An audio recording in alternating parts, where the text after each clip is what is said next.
¿Ya lo tienen todos? Ok, vamos a leerlo. Dice así la palabra de Dios.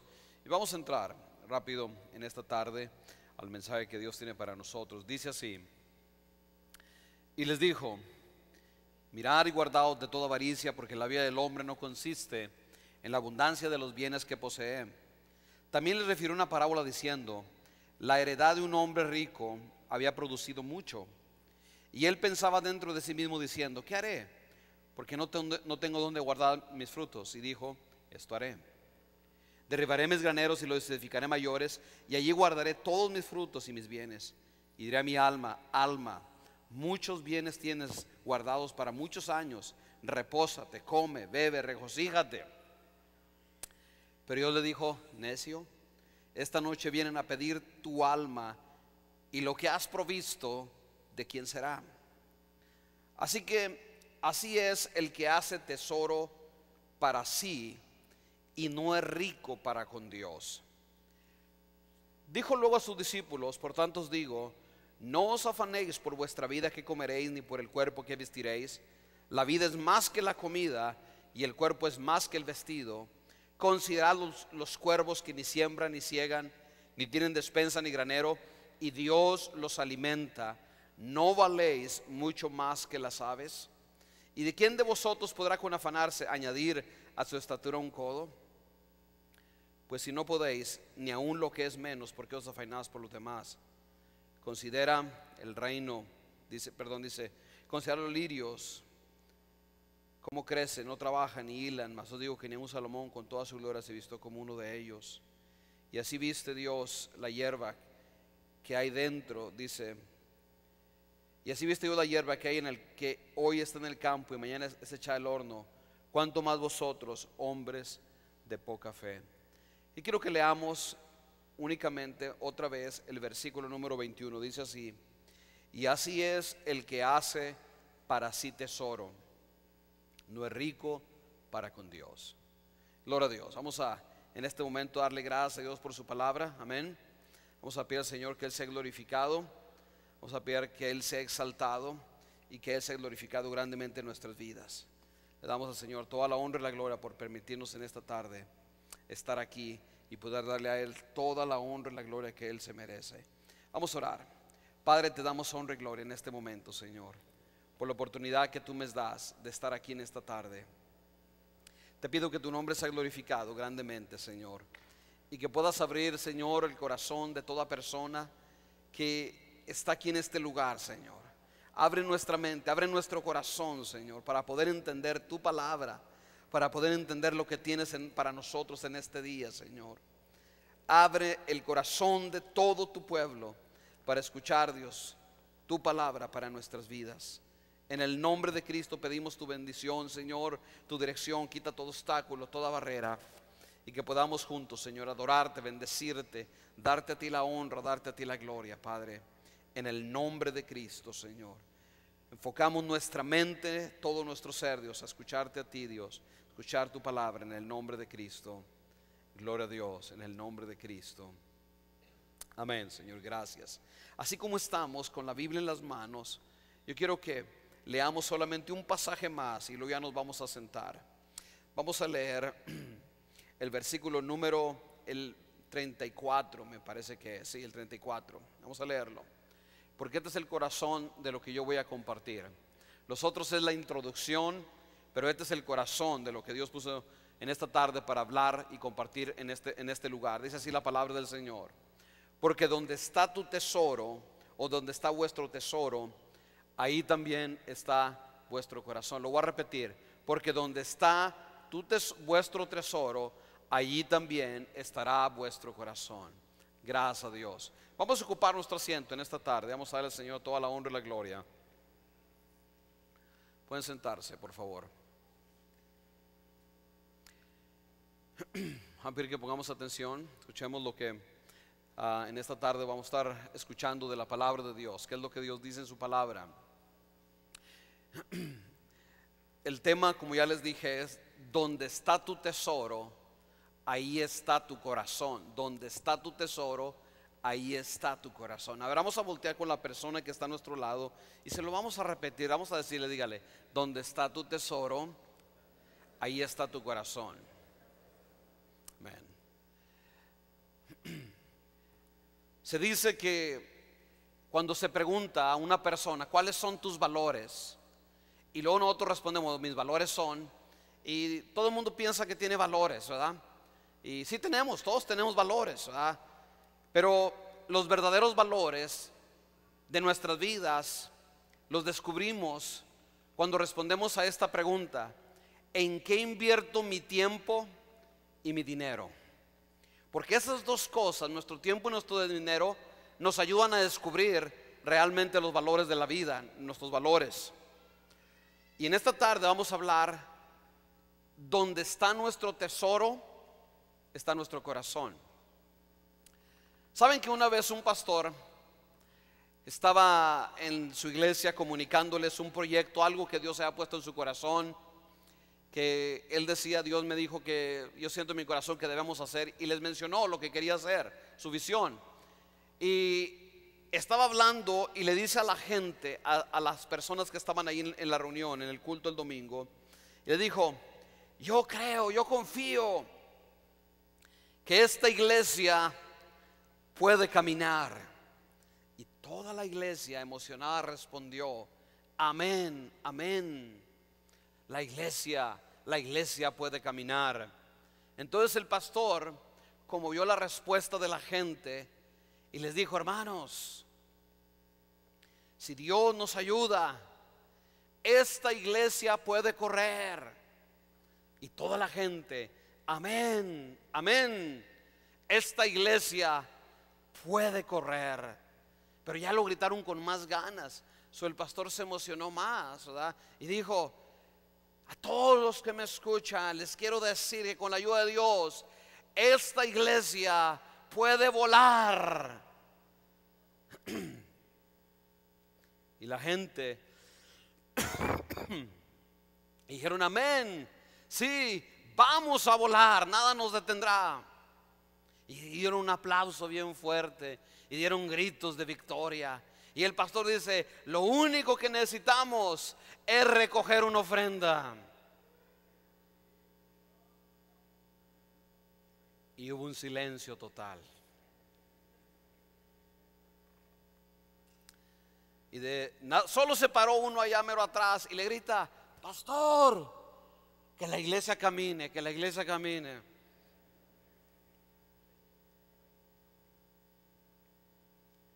Yo creo que nosotros tenemos que entender qué dice la Biblia acerca de las finanzas y el dinero. ¿Por qué razón? Tenemos que entender. Normalmente, como una vez al año, preparo un mensaje que hablo sobre este tema. Y hoy sentí de Dios hacerlo, hablar sobre las finanzas, hablar sobre el dinero. Y yo creo que es bien importante que entendamos que la Biblia habla mucho sobre el dinero. ¿Cuántos creen que el tema de la segunda venida de Cristo es importante? A ver, levanten la mano. ¿Sí, sí lo creen? ¿Sabían ustedes que Jesús habla más de las finanzas o del dinero como 4 veces más, o 4 veces más que sobre su segunda venida? Jesús habla mucho sobre este tema porque él estaba consciente de una cosa, bien consciente, que donde está nuestro tesoro, ahí estará nuestro corazón. O sea que como nosotros vemos el dinero o las cosas materiales, es un reflejo de cómo está nuestro corazón. Por eso Jesús constantemente habló sobre este tema, no una, muchas veces. Y es importante que todos los que somos discípulos de Cristo entendamos qué dice la Biblia acerca de este tema. Y yo quiero dedicar los próximos minutos precisamente a poder explicarles a todos ustedes qué dice la Biblia, qué es lo que la palabra de Dios nos enseña a nosotros acerca de este tema. La primera cosa que debemos entender es que el plan de Dios es que su obra, la iglesia de Cristo, su iglesia y todo lo que la iglesia hace, se sostiene a través de las ofrendas y diezmos de las personas que somos parte de la iglesia de Cristo. Ese, en pocas palabras, es el plan de Dios. Hay otros países, por ejemplo en Alemania o en otros países de Europa, donde todos los ministros, los que son pastores, realmente reciben un salario del gobierno. porque la religión es la religión oficial de X país. Pero yo no creo que esa es la voluntad de Dios, que la iglesia dependa del gobierno, porque entonces la iglesia tiene que obedecer lo que el gobierno dice. O sea, si el gobierno le diera dinero a la iglesia, entonces el gobierno tiene todo el derecho de mandar a la iglesia. Yo creo que eso es una de las razones por qué la iglesia en muchos países europeos está muerta. Si nosotros fuéramos a Europa y entramos a las grandes catedrales enormes, algunas de ellas son mezquitas musulmanes, otras son discotecas para bailar y otras son iglesias, pero el domingo hay 2 o 20 personas en catedrales de 2, 3 mil personas, porque el gobierno dice lo que pueden y lo que no pueden hablar y predicar. Pero nosotros no, porque nosotros creemos que el plan de Dios es que la iglesia, Dios ya estableció cómo funciona, y la manera es que se sostiene el ministerio y todo lo que se hace a través de las ofrendas y de los diezmos de las personas que decimos yo soy parte de esta iglesia. Ese es el plan de Dios. Yo nunca he creído que la iglesia sobreviva haciendo car washes, vendiendo tamales, donas. Se puede hacer eso a los diferentes grupos dentro de la iglesia, de los niños o de actividades o cosas extras. Pero el ministerio principal de la iglesia, Dios ha establecido que se sostiene, se lleva a cabo a través de ofrendas y diezmos. Ese es el plan de Dios. Ese es el plan, el modelo de Dios. Y esto es bien importante que todos lo sepamos. Ahora, algunas personas piensan, dice, bueno, que eso no era en el Antiguo Testamento, los diezmos ya no son de nosotros el Nuevo Testamento, porque eso es algo que estaba en la ley. Bueno, vamos a ver qué dice la palabra de Dios. En primer lugar, abran sus Biblias en Génesis 14:17, por favor. Génesis, este es un estudio bíblico, ¿ok? No voy a predicar un mensaje de motivación o de ánimo o de consuelo, les voy a enseñar en esta tarde. Abra su Biblia, Génesis 14:17, 20. Escuche lo que dice la palabra del Señor. Ya lo tienen. Génesis, un libro un poco difícil de hallar, ¿verdad? Es el primer libro de la Biblia. Dice la palabra de Dios, 14:17. Estamos hablando de un personaje que se llama Abraham. Dice, cuando volvía de la derrota de Kedorlaomer y de los reyes que estaban con él, salió el rey de Sodoma a recibirlo al valle de Sabe, que es el valle del rey. 18. Entonces Melquisedec, rey de Salem y sacerdote del Dios Altísimo, de El Shaddai, de Dios, de Jehová, dice, sacó pan y vino. 19. El sacerdote dice, y lo bendijo a Abraham. El sacerdote Melquisedec bendijo, declaró la bendición sobre Abraham, diciendo, bendito sea Abraham del Dios Altísimo, creador de los cielos y de la tierra, y bendito sea el Dios Altísimo que entregó tus enemigos en tus manos. Y note lo que Abraham hace después de que Dios lo bendice. Dice, y le dio a Abraham los diezmos de todo. Acababa de ir a pelear y todo el botín que él trajo le entregó los diezmos. Ahora, Abraham vivió 500 años antes, 500 antes de que Dios le diera las tablas de la ley a Moisés. El dar a Dios no era algo que empezó con la ley, pero empezó 500 años antes, y luego cuando llegó la ley, Dios lo hizo parte de la ley judía. Vamos a ver cómo sucedió eso. Abra sus Biblias en Levítico 27 ahora. Vamos a ir rápidamente leyendo. Levíticos 27, versículo 30 y 34. Dice así la palabra de Dios. Dice así la palabra de Dios. Y el diezmo de la tierra, así de la simiente de la tierra como del fruto de los árboles, ¿de quién es? No sé si ya lo tienen, porque oigo muchas hojas todavía por ahí, ¿verdad? Pero dice, de Jehová es cosa dedicada a Jehová. Y si alguno quisiera rescatar algo de diezmo, añadirá la quinta parte de su precio por ello. Versículo 32. Y todo diezmo de vacas, de ovejas, todo lo que pasa bajo la vara, el diezmo será consagrado a Jehová. No mirará si es bueno o malo, ni lo cambiará, y si lo cambiare, tanto él como el que se lo dio, en cambio serán cosas sagradas y no podrán ser rescatadas. En otras palabras, lo que es de Dios no lo puedes tocar porque es de Dios, no lo puedes rescatar o tocar. 34. Estos son los mandamientos que ordenó Jehová a Moisés para los hijos de Israel en el monte Sinaí. Dios tomó una práctica que ya se practicaba, a lo menos desde Abraham, aunque de seguro que viene desde Adán y Eva. Pero el punto es, a lo menos en Génesis 14 es la primera vez se menciona la palabra diezmo. 500 años después Dios dice, es parte de la ley. Ahora 1500 a 1600 años después Cristo viene. Aquí entiendo un poco de historia. ¿Qué dijo Cristo acerca de diezmar? Mateo 23, 23. Vamos a ver qué dice la palabra de Dios. Mateo 23, 23. Dice la palabra del Señor. Mateo es el primer libro de la Biblia. Mateo 23, 23. Notemos lo que dice la palabra de Dios. ¿Cuántos ya lo tienen? Dice así: Jesús está comentando sobre la actitud hipócrita de los fariseos. Y ahorita les voy a explicar en qué consistía la actitud hipócrita de los fariseos.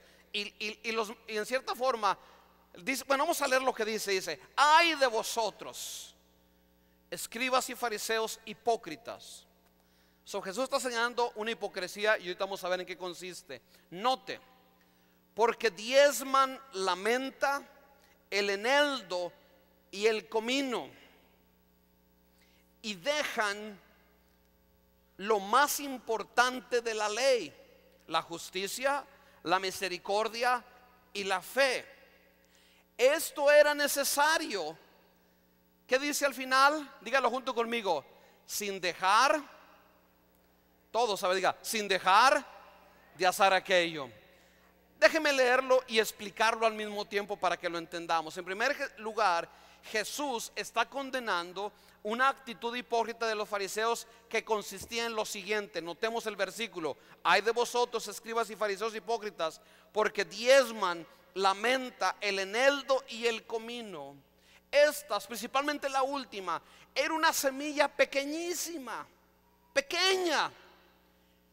Pero los fariseos querían dar la impresión de que ellos eran celosos por guardar la ley de Dios, que agarraban las semillitas y las contaban una por una para no equivocarse y diezmar con exactitud. Si tenían 1000 semillas, 100 semillas, aunque eran diminutas, y se esforzaban, pasaban horas ahí. El asunto es que Jesús le está diciendo: si así fueran de buenos para ayudar al necesitado, misericordia. Si así fueran de buenos para creerme mi palabra, pero son incrédulos. Si así fueran de buenos para mostrar el amor de Dios. Pero dice: ustedes son hipócritas porque se esfuerzan en eso y se olvidan de lo más importante que deben de hacer, que es la misericordia, la justicia y la fe. Pero escuche cómo terminan las palabras de Cristo. Escuchen: esto era necesario hacer. ¿Qué era necesario hacer? Ser fiel. ¿Qué? Ser misericordiosos, ser justos y ser personas de fe. Esto es necesario. Guardar la ley significa que debo de amar a mi prójimo, significa que debo de amar a mis semejantes y a Dios, y ser justo, ser misericordioso. Y Jesús le dijo: esto es necesario y es más importante. Pero le está diciendo: sin dejar de hacer aquello. ¿Cuál es aquello? Diezmar. O sea, no está diciendo que no diezmemos, está diciendo: debemos de seguir haciéndolo. Abraham lo hizo, Moisés lo instituyó, y Jesús nos dice: debemos de seguir haciéndolo. Ok, vamos a recorrer un poco el tiempo. Jesús murió en el año 35, más o menos a 33. En el año 55 Pablo escribió una carta que se llama la carta de Corintios. Abra su Biblia ahora, primera de Corintios 16, del 1 al 2. Pablo se sentó y les escribió esta carta a sus discípulos en Corintio. Y note lo que dice, las palabras que dice el apóstol Pablo. Dice en primera de Corintios 16, del 1 al 2. Ya lo tienen todos.